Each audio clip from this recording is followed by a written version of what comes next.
হয়তো আগামী বছরের জন্য আমি এই বছর শুধু দেখব। এইভাবে অনুরোধের সুরে কথা বলার পরেও যদি মহিলারা এদিক সেদিক ঘোরাফেরা করে, তাহলে আগামী বছরের জন্য সম্পূর্ণভাবে ঘোষণা দিয়ে দিব মহিলা আসা সম্পূর্ণ নিষেধ। এমনটা হলে কি ভালো হবে? যদি এমনটা হইলে ভালো না হয়, মহিলা মা বোনদেরকে বলবো, মেহেরবানি করে আপনারা পর্দার ভিতরে ঢুকে যান, মেহেরবানি করে পর্দার ভিতরে ঢুকে যান।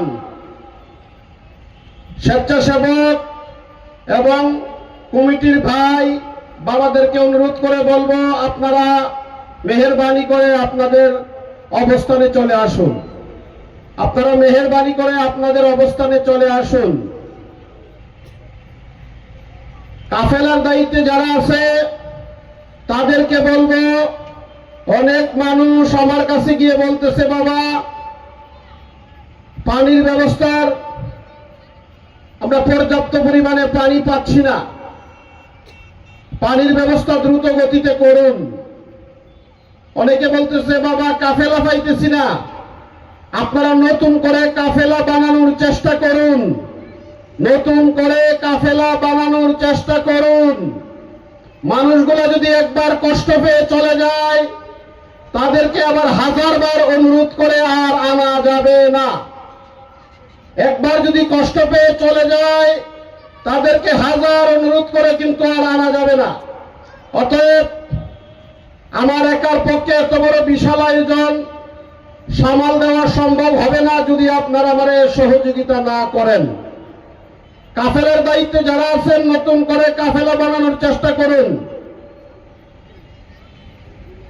মহিলাদেরকে বলবো, আপনারা পর্দার ভিতরে চলে যান। স্বেচ্ছাসেবকদেরকে বলবো, যে এখানে মহিলা পাবে তাদেরকে অনুরোধ করে তাদের পর্দার ভিতরে ঢুকায় দিবে। দ্রুত গতিতে স্বেচ্ছাসেবক, তোমরা তোমাদের নিজ দায়িত্বে তোমাদের কর্মের মধ্যে তোমরা ব্যস্ত হয়ে যাও, তোমরা তোমাদের কর্মের মধ্যে ব্যস্ত হয়ে যাও।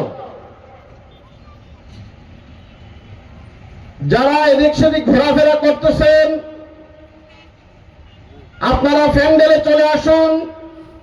আমার স্নেহের ভাতিজা, আমার আপন ভাতিজা জনাব মোহাম্মদ ইরফানুল আজিজ ওয়াজ নসিহত করতেছেন, আপনারা তার কথাটা একটু শুনেন, তার কথাগুলা একটু শুনুন। আসসালামু আলাইকুম ওয়া রাহমাতুল্লাহ।